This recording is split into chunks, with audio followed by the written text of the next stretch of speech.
Friends, welcome to চ্যাটার্জিদের কীর্তি। সেদিন সকাল থেকে খুব বায়না করছিলাম যে চল কোথাও একটা নিয়ে চ, ঘুরতে যাব। তো আমাদেরকে নিয়ে এসেছিল হচ্ছে ফিনিক্স শপিং মলে। ফিনিক্স শপিং মলের পার্কিং এরিয়া এইটা দেখতে পাচ্ছ। পার্কিং এরিয়াটা কতটা বড়, অনেকটা বড়, আর কত গাড়ি পার্ক করা আছে। তো আমি এখানে একটু বলি, এখানে পার্কিং চার্জ হচ্ছে 80 টাকা করে। আমাদের বাইক ছিল, বাইকের চার্জ হচ্ছে 80 রুপিস। তো এই হচ্ছে ম্যাপ, কোথায় আছি তারপরে কোথায় যাব সেটা পুরোটা এখানে লেখা আছে। এই হচ্ছে মল এন্ট্রি গেট, এখান দিয়ে আমরা ঢুকে গেলাম। প্রীতিরা উপরে চলে এসেছে, আমরাও চলে এসেছি। খুব সুন্দর, অনেকটা বড় জায়গা দেখতে পাচ্ছ মলের ভেতরটা, এটার বলার মতো কিছু নেই। এই হচ্ছে ড্রেস, উফ মানে ড্রেসগুলো জাস্ট চোখে লেগে যাওয়ার মতো, এত ভালো লেগেছে ড্রেসগুলো। সত্যি কথা বলতে এবার কিছু কিনে ওঠা হয়নি, নেক্সট বার গিয়ে নিশ্চয়ই এখান থেকে কিছু নেব। প্রাইসটা ঠিকঠাক, ওভার প্রাইস লাগেনি আমার।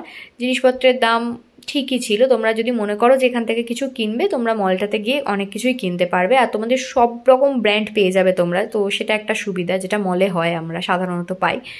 তো এই হচ্ছে ভেতরটা। আমার ম্যাক্সের ভেতর ঢুকে একটা টপ পছন্দ হয়ে গেছিলো, বাট নিলাম না, ঠিক আছে পরে নিয়ে নেবো গিয়ে।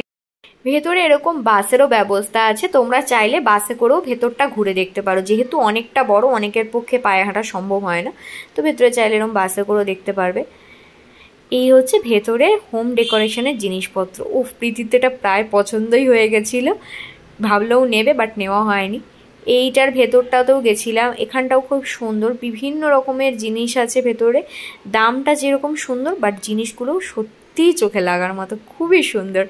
এই জায়গাটার ভেতরটা আমরা গিয়েছিলাম, অসম্ভব সুন্দর ভেতরটা। এখানে না তোমরা যেটা চাইবে সেটাই পাবে। সত্যি কথা বলতে সমস্ত জিনিস আছে, আর প্রত্যেকটা জিনিস মানে বলতেই হচ্ছে, মানে আমার প্রত্যেকটা জিনিস পছন্দ হয়েছে, খুব সুন্দর ভেতরটা। জাস্ট কাচের বাসনগুলো দেখো, আমার তো খুব পছন্দ হয়েছে। এবারে কিচ্ছু কিনে দেয়নি, নেক্সট বার খুব বায়না করে রেখেছি, যখন যাব পরের বার তখন গিয়ে এগুলোর মধ্যে থেকে কিছু একটা নিশ্চয়ই নেব। তো ওভারঅল তোমাদের এই ব্লগটা কেমন লাগলো অবশ্যই কমেন্ট করে জানিও। যতটা পারলাম এখানে ভিডিও করার চেষ্টা করলাম, যতটা সম্ভবভাবে তোমাদেরকে দেখানো যায়। ভালো থেকো, সুস্থ থেকো, দেখা হচ্ছে আবার নেক্সট কোনো ব্লগে। টাটা।